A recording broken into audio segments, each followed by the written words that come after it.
We live in an exciting time of AI development, reducing tedious labor in manufacturing, making us more efficient in corporations, and freeing up time for creative endeavors.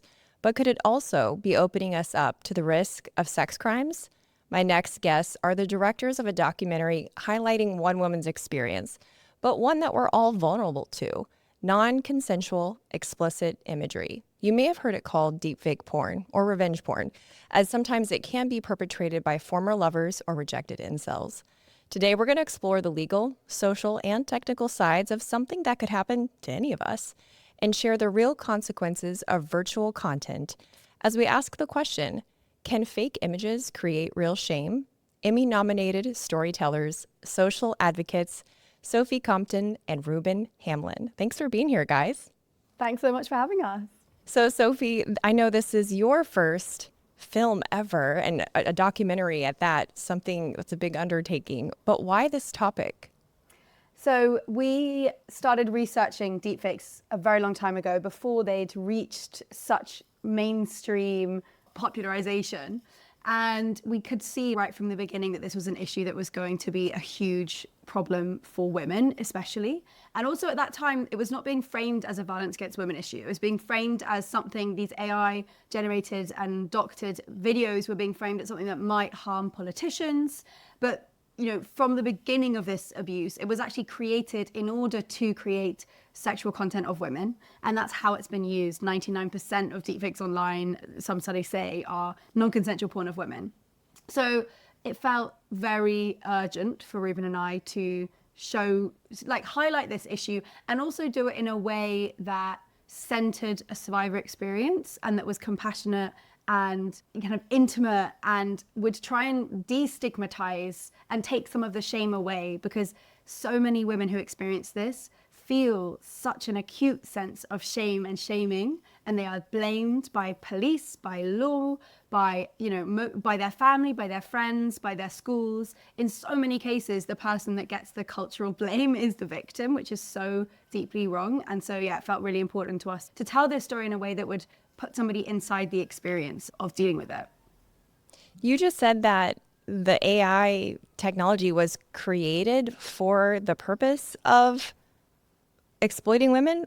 Yeah. Reuben, correct me if I've slightly misremembered this, but when the user who coined the term deepfakes was a Reddit user whose username was r/deepfakes, and he posted the code he was using alongside examples of his work. Well, we assume it's a man because many of the creators are men. We don't actually know that. Yeah, they were inserting female celebrities into porn. I mean, this is obviously an evolution of AI technologies that have been created in universities that have been used in different ways. Like kind of the field was called computer vision at that time. But the beginning of deepfakes as a phenomenon, and especially as a community online, was bringing people together in order to create non-consensual porn of women. Whoa, that is major. Reuben, how common of a problem is this? Because it sounds like something you would need a lot of advanced skills to do. Well, in the first years of deepfakes technology's proliferation, you did need some technological wherewithal to be able to use the applications because they were more complex. But what we've seen over the years is that the applications are sort of appearing, which are very user-friendly, very easy to use, and also, crucially, need less input data. With the first sort of deepfake programs, you might need 400 images of someone's face to make a fairly sort of realistic-looking deepfake. But now, deepfakes can be made using as little as one image. The barrier to entry is so much lower at this point in time, which is really helping to accelerate the growth of these technologies and the misapplication of these technologies. It's hard to say exactly how pervasively these are being used, but if you look online, the top deepfake sites are getting millions of hits, hundreds of thousands of videos have appeared, tens of thousands of women have been targeted, both celebrities and increasingly private citizens. That is a large part down to the fact that it's less labor intensive and it requires less computer processing power to create these deepfakes. I didn't even think about the computer processing power part of it. That's interesting. In your film, authorities advise the victim to just ignore it, turn your computer off. How are these images affecting people in their real lives, even though it's on a dark corner of the internet? Well, firstly, it's not necessarily on a dark corner of the internet. Taylor, the victim in our film, was sent a link to a Pornhub profile. I mean, a lot of people use Pornhub. Yeah. And there's also always the threat that this is specifically sent around, as it was in her case, to some members of her class. These forums that people make and share, distribute deepfakes are easily, readily accessible on Google. They're often the first thing that comes up when you Google search for this abuse. And so they're very publicly available. So that's the first thing to say. And I think, so in terms of the impact, regardless of where the image has spread to, it strikes at the core of your identity, your agency, your bodily autonomy. Victims talk about receiving the image and feeling like they had lost control in such a profound way, because they don't know who's done it. They don't know how far these images have spread. They don't know what the consequences might be. They don't know if that person wants to keep targeting them. They don't know if their employer might find them or their schoolmates. They don't understand the extent of the impact that could be caused. And in the case of Taylor and many, many women, that's led to really serious mental health consequences. Fear. We've spoken to multiple women who talked about experiencing panic attacks, not wanting to leave the house, considering dropping out of the school that they're in, or really finding it very difficult to go back to work. Being in the local shop, seeing a group of people come in and just thinking, have they seen the video? Because even though statistically speaking, it's unlikely that any person you might walk past on the street would have seen the video, the threat is there, and you don't have any way of tracking the reality of the threat that you've been exposed to. And you also can't really heal, because this is an ongoing problem. How can the healing begin when the original trauma has not stopped? Because they can resurface at any point and any time. And so many victims, as I said, do not know who's done this to them, so they don't get that closure. Yeah, and I think when we think of deepfake porn, for those of us who don't watch porn, we think of, do you remember back in the day, like it was like early 2000s, when people would send those Christmas cards with their relatives' heads superimposed on the little like snowman body, and it would dance around the screen, like that's, I think, what some folks might be picturing, but these are hyper realistic, as evidenced by, Reuben, your decision to use the same technology to create the film. Can you talk about that? Yeah, I mean, before we'd even spoken with Taylor and Julia, we knew that whatever contributors we might involve in another body were at risk of retaliation, because the communities that create deepfakes are known for attacking women who speak out against their actions. These are sort of communities that congregate on 4chan, and they do so to sort of silence and discourage people from sort of criticizing their behaviors. And so we thought, firstly, as it was our responsibility as filmmakers to protect our contributors, that we needed to find a way of protecting them against that potential attack. And we thought it would be less likely for someone to want to share their story, knowing that they would be putting themselves in the line of fire, on top of potentially driving more traffic to the very videos that they're trying to sort of erase from the internet. And so we needed a way of anonymizing our subjects, and that technology was sitting there. It's the main subject of the film. On top of the anonymization the technology allows us, it also is a really great way of demonstrating the technology's power. Because I do believe that like most of the deepfakes that people have encountered are these kind of ridiculous parody deepfakes, like Arnold Schwarzenegger's face on a baby, that aren't meant to look realistic. They're meant to look kind of absurd and uncanny. But when you set out to make something which is seamless and imperceptible to the human eye, the technology can really facilitate that when it's done well. And so, yes, in the film, the faces that you see of the two women who have unfortunately been targeted is not their actual face, but the face of two actors who sort of gave their face to the film. And for the first 10 or 13 minutes of the movie, we deceive the audience and let you believe it is a real face. Such a powerful move, by the way. Such a powerful move. Like, because I'm watching it and I'm noticing, like, I mean, it was masterful. You did a great job. But I was like, gosh, something with her face and her neck, like something's a little bit different. But I just figured it was her own webcam. Like, that was my assumption, right? Because a lot of it is her webcamming, and she does like these video diaries. And then, but I really didn't give too much thought to it. And then she's like, and Taylor's not my real name. And this is not my real face. I was like, oh my gosh, this gives me goosebumps. It's going to drive home the power of this technology. Completely. Yeah, that's the effect we really wanted to have on the audience, because I think people can sort of dismiss like quite how dangerous this technology can be due to a lack of awareness of quite how powerful it can be used in a particular way with a particular intention. And so, yes, it's sort of an exciting moment of like shock and awe that we could create in this scene. But I think that really draws the audience into the power of this crime and helps them really empathize with Taylor and the fear that you might feel knowing that there are pornographic videos of you out there showing your face that are perfectly realistic and are leading potential viewers to believe that you'd sort of participated in these videos and was trying to solicit further sort of sexual activity. And so I think the film has been described as a thriller and kind of having horror elements. And I think the way that we use this technology does a lot to like amplify that sense of threat, which has, I think, a really crucial aspect of making people understand exactly what Taylor and Julia went through. Yeah, it really drives home the fact that the technology has leapt forward while we've all been moving on, doing our lives. Which leads me to talk about Project Stargate. That's recently been announced as the largest investment to build AI. Are either of you familiar with any discussion around the ethics as we move forward to like bigger and better in that area? I think I'm not an expert in this specific project, but we have been involved in conversations in this field, in a big sense for a long time. And I think that there's huge potential and huge risks in the way that we're using AI right now, obviously, as we all know. I think that one of the major issues is that given the structure of society and given the kind of capitalist nature of society, I think Geoffrey Hinton spoke about this so eloquently.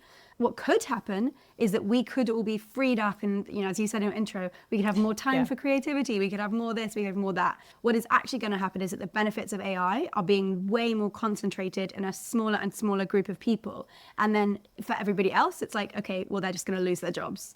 So there's that, there's the environmental impact. There's also the impact on artists and creativity in terms of the work that has been siphoned off to create the data sets, which are mostly pretty hard to track and trace and unregulated, really, which goes into, large language models or image generating models. That's the sum of human creativity, academia, thought, self-expression that's gone into that. So yeah, there are like really deep structural problems, which I do not have confidence in the people who they've chosen to lead this project are not grappling with these problems in ways that are going to make humanity better. Well, I think you hit the nail on the head that said, when you said it's like the few and they're creating content that affects the many, but it's always the few who, if affected, create the change. And that's just not really that fair. When a politician or like someone society deems as very important has a deep fake made about them, or even a celebrity. Like a lot of people talked about the Taylor Swift, Donald Trump endorsement as a good example of why we need to make sure that we put protections around this. And yes, those are real people, but like no one's talking about these normal people, like the engineering student in your film. So it's almost an incentive for the average person to raise their awareness and not wait for these protections to come up. And that's why I wanted to ask about, in your film, Taylor started receiving a lot of DMs from random men that were kind of sketchy. If that happens to someone, should they be concerned that they've become a victim of this as well? It's entirely plausible if you start receiving a load of unexplained DMs that something's gone awry. This is happening to ordinary women, and as Reuben explained earlier, there is a very low barrier to entry. What I think we're really talking about is tech regulation and the regulation of big tech, because I think what we see as the real problem is the way that this community of creators has been allowed to explode into an actual industry. And that means that, there are deepfake sites that are making money, that are operating in plain sight, that are really growing their market, that are marketing themselves and advertising themselves to people through social media platforms etc., and actually almost presenting themselves as a form, a genre of pornography. But this is not a genre of pornography. This is non-consensual material. This is 100% abusive material. And actually, I think we frame the issue of deepfake abuse more in the category of violence against women and thinking through how we need to protect women online than really as a kind of AI ethics issue. Because we have a lot to say about AI ethics, but in a way that's a different conversation from the conversation about deepfake abuse, which is about, do we care that this content is being proliferated? Why do we not have in the US, federal legislation to protect women? Why, when there are laws around, things like, image-based sexual violence and other forms, does that not include synthetic material? Why has it been so hard to expand our definition of intimate image abuse to include synthetic material? And I think that that's really about the kind of the way that violence against women is deprioritized. I actually think that there is quite a lot of consensus from across the House to support this issue. I just don't think that it's people's priority and it's not at the top of the agenda. Which is wild, right? And because, like, we both know Lila Micklethwait, that's how we met. And, she talks about this uploading images and videos to Pornhub, that's kind of her area, as trafficking. Like, it's trafficking. Specifically in our conversation, we talked about children and how it's human trafficking. And I think you're right. We might make more headway legally if we take that route to it. But I don't know, I'm just curious, like, have there been any successful examples where the perpetrators have been brought to justice in cases like this? There have been, but only in sort of particular states or countries where laws exist. So that means that over huge portions of the globe, women are currently unprotected. We think it's really important to make sure there is policy interventions in these states, in these countries that currently leave women with no legal recourse in a case like this. Primarily as a preventative, we don't want women to be targeted and then to be put in jail because they're kind of like two wrongs don't make a right. And we are somewhat anti-carceral, but we do think there needs to be more in place to sort of prevent the growth of these communities and this pernicious behavior. On our end, though, our priority in our advocacy is actually to target the tech companies which are enabling the growth of this industry. If you think about the user journey of someone who is even just trying to consume deepfake, non-consensual intimate imagery, they rely on these websites where they can access this content to sort of appear on their Google search. They rely on their internet service provider to allow them to view these websites. The websites themselves rely on their domains to them running. The advertisers advertising on these websites, that's the only reason why these websites can still function. And if there are any payments on these websites, companies like PayPal and MasterCard are facilitating these payments. So all of these big tech companies have the power to sort of like intervene and to try and restrict the flow of people to that website, just make it much harder for people to access this form of content. And they're not doing it because they're currently profiting off it. So right now, if any number of those companies on that, who would like act as a sort of link in the chain of the user journey to accessing deepfake, non-consensual intimate imagery, decided to block websites like Mr. Deepfakes, the percentage of people who are seeing this content, uploading this content to these websites would drastically reduce. If they all did it, it'd be near impossible to access this content, apart from in these like very arcane websites in the far corners of the internet. And so that's really what our target is, because we think that will have the most like drastic impact. Like in truth, the kids who are making deepfake non-consensual imagery know they're like one step ahead of most local police forces when it comes to online crimes. Then local police forces tend to not be very well trained, and if they're using a VPN, it's very hard to actually track down who the perpetrator is and procure the evidence to bring about sort of a criminal case against someone. And so we think it would be a deterrent, but it's also not going to like eliminate the practice of non-consensual deepfake being sort of created and distributed on the internet. So that we think the most effective thing is making sure that the tech companies take on the responsibility to ensure that they're reducing the harm caused by these technologies. You said kids. Are they actually kids? I say kids in a sort of, bit more vernacular use of it, but yeah, I think a huge part of the sort of deepfake creating community are teenagers. They're teenagers and young men on the whole.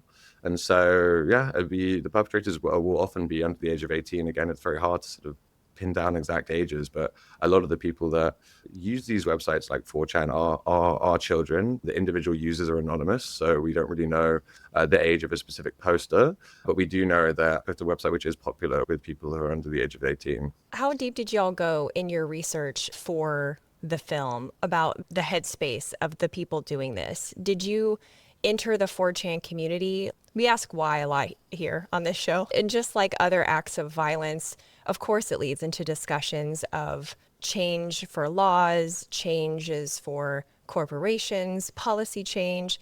But at the heart of the matter are a bunch of fucked up humans. So, like, what's going on with these kids? There's a huge range of motivations. There are some people that are very committed to this practice, and there are some people that are brought into it by the culture and by the way that it's been normalized. So you are seeing this happen a lot in classrooms, at school, at college, where somebody starts doing it, they start sending the video around, people think it's funny, they get involved. There is also a group of really dedicated creators who I would imagine are not teenagers and who really believe in the cause of deepfakes. We spent a lot of time researching in these forums. We felt like it was really important. That was the investigative piece of our work.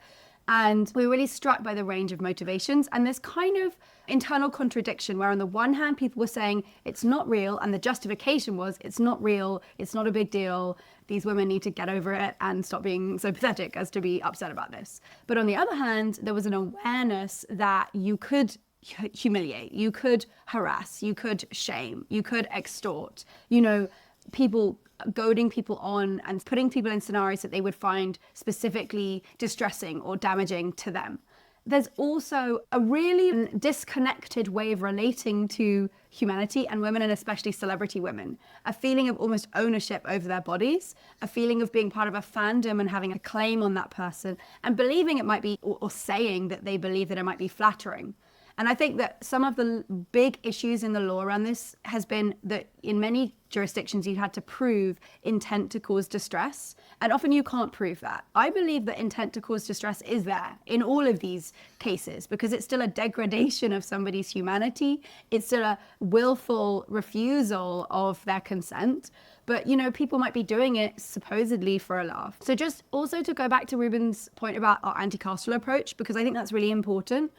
We do appreciate that because this has spread and because this has been normalized, there are these kids in the schoolyard that are being brought into it. And we have compassion for that. They are not getting a clear message from society or the law saying that this is not acceptable. It's not illegal. These sites are visible. These sites are being promoted to them. I can understand how you could get sucked into that in that context. So that's why we are worried about the response to this being like, let's just lock up everybody that makes this content. Where we do see in our years of experience in activism, the value of a criminal law is that it makes it so hard for the big infrastructures, the tech companies, to keep promoting it. So we saw in the UK this extraordinary thing, which is that we'd been fighting for we'd managed to successfully get a law against sharing deepfake abuse imagery, but we didn't have a law that criminalized the creation of it. And actually, we didn't know how significant that was or not, but what we knew was that the content itself wasn't illegal and that there was this kind of legal gray area where people could say, oh, well, I wasn't the one that shared it. It was just, the user or whatever.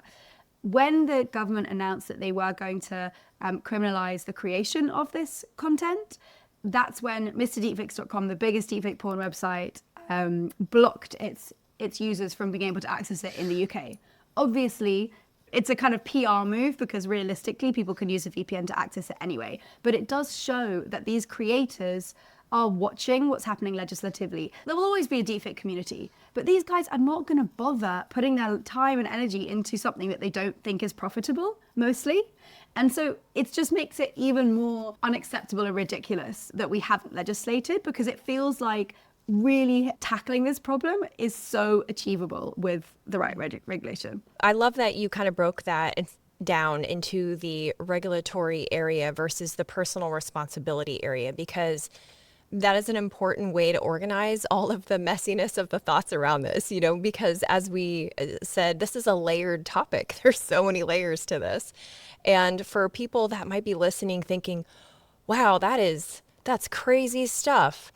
but not really let it hit home. Here in our town in Pensacola, Florida, there was a case of this where a young man, supposedly age 17 when he created the images, 18 now, he used like a Nudify app. Like basically he got images of several of his female classmates, used the app to make them look naked, and had these images for a long time. Somehow these images ended up in the hands of another girl, and in the meantime, he turned 18, and she actually was charged because she shared those images with other people. He was never charged. So if you're at home, if you're a listener and you're thinking, wow, that really sucks for those high profile people, they should have thought about that before they decided to be a celebrity. No, ma'am, no, sir. This could literally happen to everyone. And it's so important that we have these conversations in real life. How would you go about discussing these issues with a young person in your life? A niece, a nephew, a son, or a daughter? What talking points would you start with? Reuben, you go first. Well, I would start with speaking to my nephew before my niece. I really think that the onus needs to be placed on changing young men's behavior rather than young women's. I think that I'd really emphasize that despite the crime's sort of like digital nature, it has a power to cause devastation in someone's life. I think that that really needs to be impressed upon the kids, because there's some sense that they feel that because they can get away with it, because it's not, physically inflicted on a body, that it's somehow a lesser crime. But the psychological harms, as the film evidences, are massive. When speaking to my niece, I would really discourage them from changing their behavior. I think a lot of people's response to this film is, oh, I'm going to go home and make all my accounts private. I'm not going to post anything on Instagram anymore. And I understand that. And if you need to do that to feel safe, power to you, do that. But we really can't let the sort of response to this be that women have to withdraw from online forums, like online spaces, and allow men to sort of dominate them. The internet is now the most sort of important public forum we've ever had. These are where ideas are shaped and communities grow. That's where discourse sort of just unfolds. And if you imagine a world where women stop participating in the online spaces for risk of being targeted in some way, and it's only men, then this huge sort of like breeding ground for culture and public opinion is going to only be formed by the discussions and opinions of men. And that's a really bad direction. I think it is important for women to keep posting images, posting provocative opinions that might sort of elicit true responses from these bad communities. And we need to think of other ways of changing the architecture to ensure that harm is reduced and fewer women are being sort of targeted by technologies like this. Innovation is happening so rapidly right now. And so the deepfake technology is the mechanism by which women are being harmed today. But already AI is creating sort of new ways for women to be targeted, and that will become more and more popularized tomorrow. And so everything that we have in place has to sort of be future-proofed to make sure that we're not just sort of like whacking them all on the head, fixing the deepfake issue, but not fixing sort of the next issue. I think that it would be very difficult to choose the right words to divert someone from this path, to be honest. But I do think that a lot of the preconditions for getting involved in this practice are to do with a feeling of loneliness, disenfranchisement, lack of confidence. There's got to be things going on underneath the surface for somebody to want to do this, to express their anger and hurt in this way. So I think that if I was a mother of a son who I was worried about in terms of this stuff, I would focus particularly on bringing them into the real world. Like, these are online communities. You don't necessarily know what's happening late at night on somebody's laptop. People can get pulled down a rabbit hole. So getting to know your child actually and like what they're doing, and making sure that they have, a sense of female agency, and that they have like an actual understanding, that they get what consent is. Those are such fundamental things. And then in terms of women and victims, I would really always encourage young women to speak to each other and seek support from each other. I think that we've been so struck by the success that this the kind of this misuse of technology can have at making people feel ashamed. And it's been really interesting working with even high profile women, really like impressive female politicians who are seriously outspoken, who deal with a huge amount of online hate, and yet still find it really challenging to talk about this abuse, because there is a feeling of like not wanting to draw further attention to yourself, not wanting to make it worse, etc., etc. So I believe that everyone's experience of speaking out, let's be real, backlash can be devastating. I believe that it is the most generous thing that you can do. And I think that it really does like create ripple effect of change. And it takes the sting out of that shaming, because the shame should not be on the victim. And I think that when young women talk to each other about what they're experiencing, and when they start to share, those really difficult experiences, that creates, it makes just so much resilience. We saw that in the film. A YouTuber called GB decided to share her experience of this. She was so nervous, and she's so strong and charismatic and bold and, free with her opinions, generally speaking. So it was really striking to us that it took her months. She kept on delaying the moment when she was going to post the video. We thought countless times that it was never going to happen. And then because she was so worried about what might happen and the consequences. But what actually happened was, yes, there was some backlash. Yes, there were some 4chan threads saying that they were going to target her more viciously. But more importantly, there was a huge outpouring of support, and so many other women in her community started sharing stories and experiences. And there is no doubt that it strengthened her and the entire online community. And she's going after them legally. And so that brings up another legal question, is if we can't pursue AI and we can't pursue, this as sexual violence in many areas, in many states, in many countries, why can't we pursue this as defamation or slander? I think it's possible, but generally speaking, it's quite hard for ordinary citizens to successfully mount defamation cases. I mean, I'm not a lawyer, but this is what we've heard, is that it means that, one, it's more expensive because you're kind of trying to generally bring civil cases, and two, if you're someone that's really famous, you could show how that might harm your business. And if you're an ordinary person that maybe like works in, I don't know, a shop, then I just think it's a harder case to mount. And I think in the case of most celebrities, that because these videos are in the way that most celebrity deepfakes are posted online, is that they are explicitly labeled as deepfakes, and so it's not purporting to be real imagery. And I think there's like a loophole there. In lots of other cases about bringing civil suits, often you have to prove the harm that's being caused. So that can be a very emotionally taxing process where your psychological state is put on trial. You have to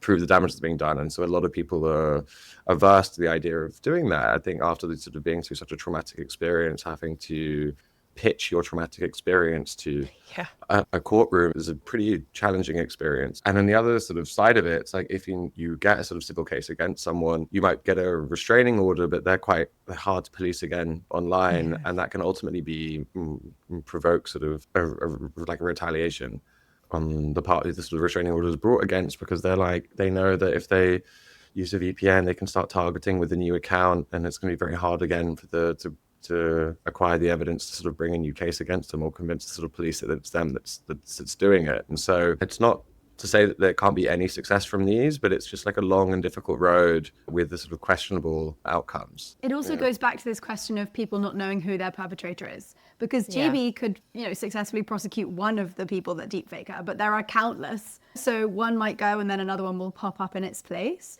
And also most women that are targeted don't know who their perpetrator is. So there's no way that they can really pursue a legal case. So that's why it's even more important. The problem that we can see is the material being there, being visible, being accessible. So that's why it's even more important in this context to go after the sites. Yeah. And well, as we wrap up, one of my final questions is, how has this changed your personal relationship to pornography? I know that's a really personal question, but is there a stark before and after? During the research phase, when me and Sophie were spending a lot of time on these 4chan threads where all forms of non-consensual intimate imagery and image-based sexual abuse material was present, and we were exposed to a lot of it for a lot of hours of a day, that was a pretty mind-warping period. And it changed not just my relationship to pornography, but actually it had an impact on my relationship to sex for a little while. Over time, that went away, but it was a very hard thing to be exposed to so much material, which is ostensibly sort of erotic, but really is at its foundation intended to cause like harm and humiliation to someone, where consent is being violated. It was an obstacle to sort of having normal erotic experiences in life. Well, after that period, so I was actually very glad when that research phase was over and I could start moving towards going back to normal. Yeah, I bet. What about you, Sophie? For me, it actually didn't have a huge impact on my relationship with porn. And I think that that's because I have always come from a very sex positive perspective, and I have embraced ethical porn, but I am very mistrustful of normal porn. And I just do not engage with it personally because I just genuinely do not feel like it's for me. I think it's for a male viewer mostly. And so it just does not resonate with me. And so it felt like similar to that in the sense that the same tropes, the same fantasies, the same scenarios were appearing in the deepfake abuse material, which, you know, replicated the kinds of pornography which I don't personally, which doesn't, personally like arouse me, let's say. I do think that something that's been really interesting and valuable in this conversation is understanding the need to listen to sex workers, actually. It's a slightly different point, but I think it's an important one because, again, it's all about consent. And that's why for me, like, I do find it erotic watching something which I know, which I feel or perceive or know has been truly consensually made. And when I feel like there's an abuse of power, that doesn't like jibe with me. And I think with sex workers, so many women their body is also being, you know, non-consensually used in these videos. And also it must feel pretty odd to have your work and your body and your identity kind of obscured by somebody else's face being placed on top of yours. And also, like, sex workers are on the front lines of dealing with this issue and they understand it really intimately. And yet quite a lot of people in the field of work to tackle it have shut them out and, you know, downplayed that. And also kind of almost fed into this victim blaming that there's something that you can do to call this upon yourself. Like, you know, this is a terrible problem that we need to deal with for sweet engineering students like Taylor, who's probably never watched porn in her life. But if you are a porn performer, then, you know, we shouldn't care. And I just think that that's so fundamentally wrong because it is about consent. And the field, I think, has really failed to make that case as strongly as it should have. Excellent point. Thank you so much for having this conversation, doing the work, the years of work to make this film. It's so powerful. I think it's something that parents should watch with their kids. I think that every person, even like me, I'm child-free, but I think it really gets us up to date on what is out there and what can happen and helps put us in a position of potential advocacy.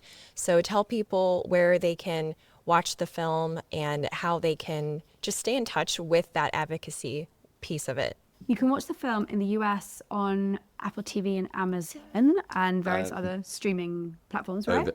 Yeah, on Ovid as well. And Ovid.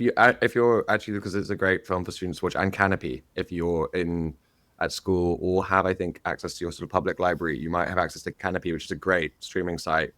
So if you don't know about it, look it up because it's got a great collection of material there. Yeah, and you can follow our work on our Instagram, which is anotherbody.film, and our activism, which is My Image, My Choice.